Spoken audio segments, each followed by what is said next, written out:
Both, if you consider both. There was literally a shooting. The house, literally the neighbors next door, the house of the address that I just gave you, the 273. There is literally a whole domestic dispute going on. There's like 7 guys that live in this house. And What's your name? I'm sorry, what is my name? Okay. Okay. Tell me exactly what happened.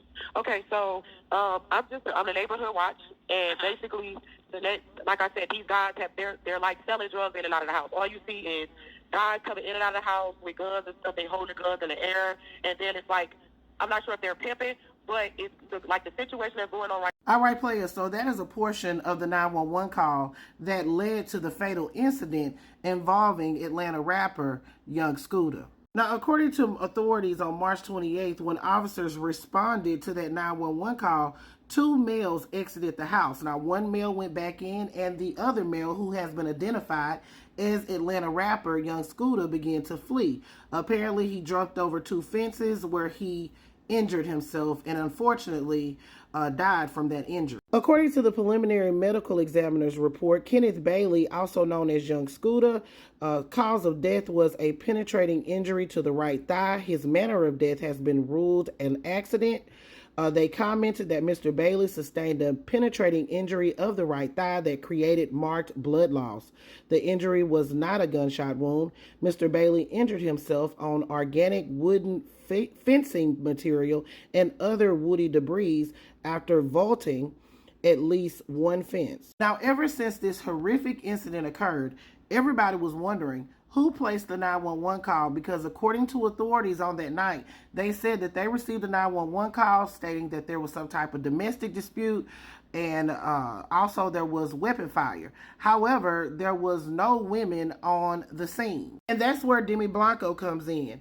Apparently, people were scurrying on over to her social media, decreeing and declaring that she had made that 911 call, and she admitted that she did. However, she said that she was the one that had been abused. Tiff, it looks like I was trying to set this man up because you guys don't have part B. I'm giving you part B. I'm giving you what led up to the call. I was physically abused, so I called to protect myself. That's the issue.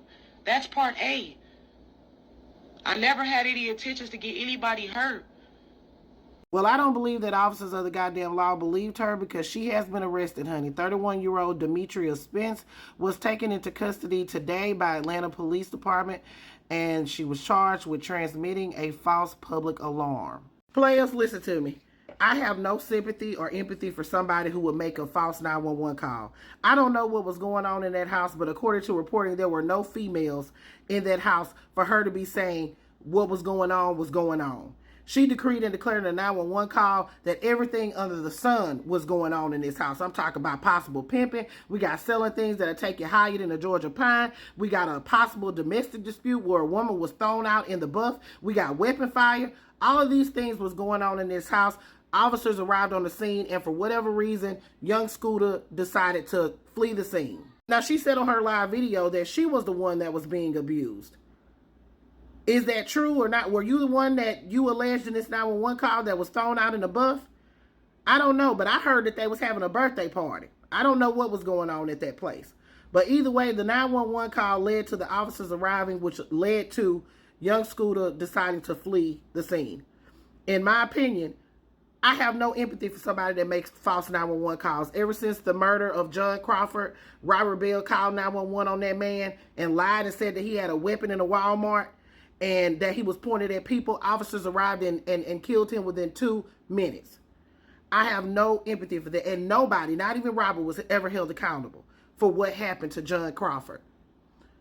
I don't know what happened inside of that house. I don't know exactly what's going on, but all I know is she's been arrested for making a false police report. Of course, here at the Black Accurate News, I send my condolences out to the family.